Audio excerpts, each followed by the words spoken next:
Good morning, everybody. Namaskar to all of you. Principal Scientific Advisor, Professor Ajay Kumar Sood, Chairman DRDO, Dr. Samir Kamath, Excellencies, distinguished experts, ladies and gentlemen. It gives me immense pleasure to welcome you to the conference on 50 years of Biological Weapons Convention, Strengthening Biosecurity for the Global South. I extend warm greetings to all of you, especially colleagues from the Global South. Your presence today gives this conference its purpose. We mark half a century of the BWC, which is the first global treaty, as Chairman DRDO noted, to outlaw an entire class of weapons of mass destruction. The BWC, building on the Geneva Protocol, a century back from now, drew a clear moral and legal line. Disease must never be used as a weapon. Biology must serve peace, not advance harm. Even as science races ahead, the BWC remains the guardrail between innovation and misuse in the life sciences domain. But we must ask ourselves and the world a hard question. Will this norm stay strong for the next 50 years? The answer depends on the decisions we take now. The international security environment has become more uncertain. Rapid developments in science and technology have led to the availability and the affordability of sophisticated biotechnology tools and a marked reduction in the costs of sequencing and synthesis. Recent outbreaks, including the COVID-19 pandemic, which affected each and every one of us, have imposed a steep learning curve for policymakers and practitioners alike. These developments have raised new questions to be considered in the context of the implementation of the BWC. It is clear that whether a biological threat is natural, accidental, or deliberate, it moves fast. It defies borders, and it can and has overwhelmed systems. Public health and security may look like separate worlds. In reality, they actually reinforce each other. Systems that detect and contain natural outbreaks and also help counter deliberate ones. Strong health systems are strong security systems. No country can manage such threats alone. There is no single solution, but international cooperation comes to being the closest to one. This is precisely why the Global South must be central to today's discussion. Many countries in our regions still face gaps, deep gaps, fragile healthcare, weak surveillance, limited laboratories, slow emergency response, and unequal access to vaccines and medicines. These are not just developmental issues, they are also global risks. If biosecurity is uneven, so is global safety. The Global South is the most vulnerable and has the most to gain from stronger biosecurity. It also has the most to contribute. Its voice must therefore shape the next 50 years of the BWC. India recognizes this responsibility. India remains committed to full and effective implementation of the BWC.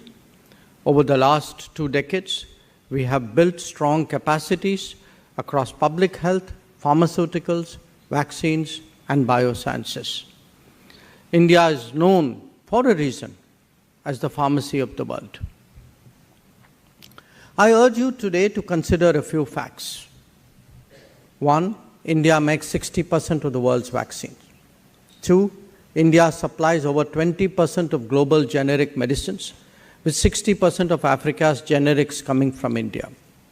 3, India is home to nearly 11,000 biotech startups up from just 50 in 2014. Now, it is the third largest biotech startup ecosystem worldwide. 4, our health care investment has grown sharply with major progress in digital health. 5, our research network, ICMR, the DBT labs, the advanced BSL-3 and BSL-4 facilities, they can detect and respond to a wide range of biological threats. India's strong private sector has amplified this resilience. It has demonstrated an ability to scale production, to innovate under pressure, and managed a global outreach. During the COVID-19 pandemic, India launched the Vaccine Maitri in the spirit of Vaccine Maitri being vaccine friendship, in the spirit of what we call Vasudhaiva Kutumbakam, that the world is one family, and provided nearly 300 million vaccine doses and medical aid to over 100 less developed and vulnerable countries, many of them free of cost. The message was simple. And the message was that when faced with a health crisis of such proportions, solidarity saves lives, and India will always be a trusted global partner.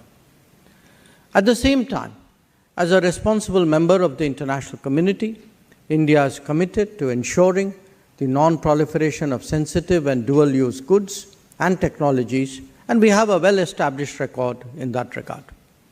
India has a robust legal and regulatory system to implement the provisions of UNSC Resolution 1540 on non-proliferation and strategic trade controls.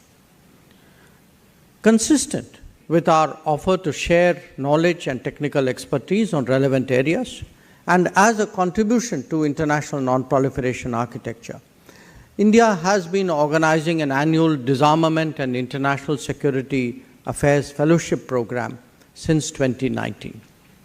Last year, in partnership with UNODA, India hosted the first capacity building program on UNSC Resolution 1540 and strategic trade controls for the Asia Pacific. This year, we have extended the invitation under the Indian Technical and Economic Program to Africa as well.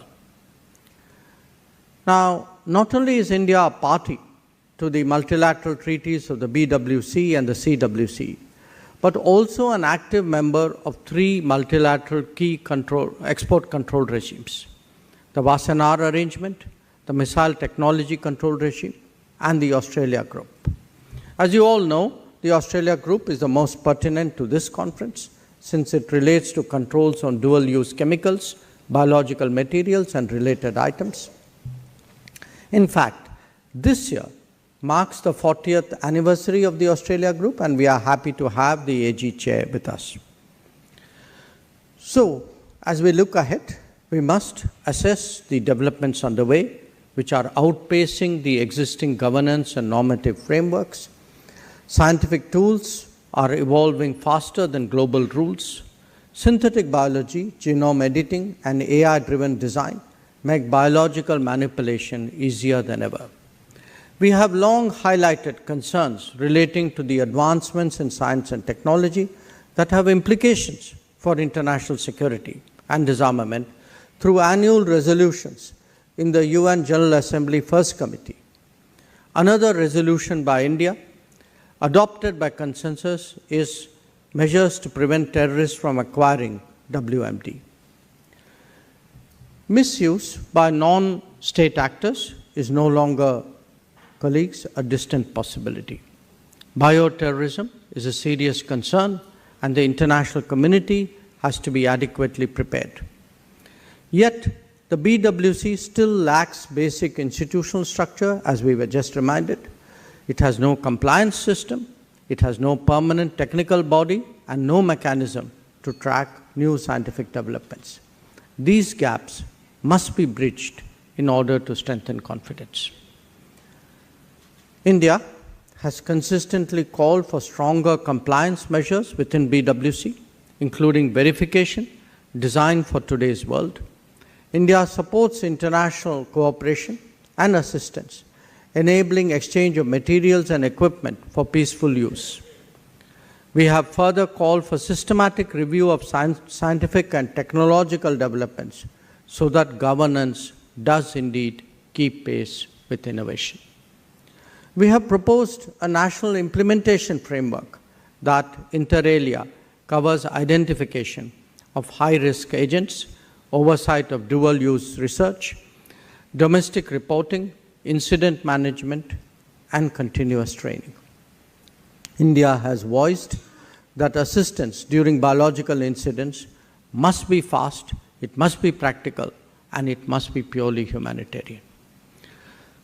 For 50 years, BWC has stood by a simple idea, one simple idea, that humanity rejects disease as a weapon. But norms survive only when nations renew them.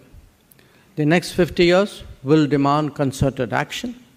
We must modernize the convention. We must keep pace with science and strengthen global capacity so that all countries can detect, prevent, and respond to biological risks. India stands ready. We remain a trusted partner to the Global South and a committed supporter of global biosecurity. So let us use this opportunity not just to look back, but to prepare wisely for the future. I thank all our participants who have made the journey to India to attend this conference. Your presence in itself is testament to your commitment to the BWC. I wish you all fruitful discussions and food for thought in advance of the next session of the working group of the strengthening of the BWC and the meeting of state parties in Geneva next week. Once again, my best wishes. I have today the Parliament session, which is opening in about 20 minutes. So I have to head back. I will not be able to attend the balance of the proceedings, but again, I take this opportunity, wish you all a very, very productive and very fruitful discussion. Thank you very much.